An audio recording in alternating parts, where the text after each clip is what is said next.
ಈ ಪುಸ್ತಕದ ಪರಿಕಲ್ಪನೆ ಹೇಗೆ? ಇದು ಬಹಳ ಜನಪ್ರಿಯತೆಯನ್ನು ಪಡೆದಿರತಕ್ಕಂಥ ಅಂಕಣ.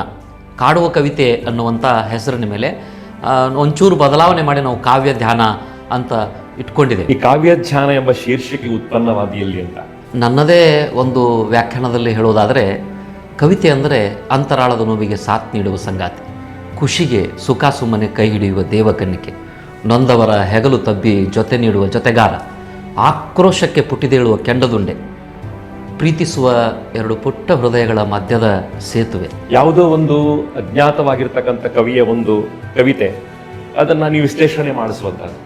ಆ ವಿಶ್ಲೇಷಣೆ ಮಾಡುವಂಥದ್ದು ಕವಿಯ ಕವಿ ಆತ್ಮ ಇದೆ, ಕಾವ್ಯದ ಆತ್ಮ ತಾಳೆ ಆಗ್ತದೆ. ಹೌದು. ಬೇಂದ್ರೆ ಅವ್ರದ್ದು, ಕುವೆಂಪು ಅವ್ರದ್ದು ಕವಿತೆಯನ್ನು ಒಂದು ಹಂತದಲ್ಲಿ ಓದಿದ್ರೆ ಒಂದು ಅರ್ಥ, ಇನ್ನೊಂದು ಹಂತದಲ್ಲಿ ಓದಿದ್ರೆ ಇನ್ನೊಂದು ಅರ್ಥ. ಅಷ್ಟು ಸುಲಭಕ್ಕೆ ಕಾವ್ಯ ತನ್ನ ಒಳಗುಟ್ಟನ್ನು ಬಿಟ್ಟು ಕೊಡೋದೇ ಇಲ್ಲ.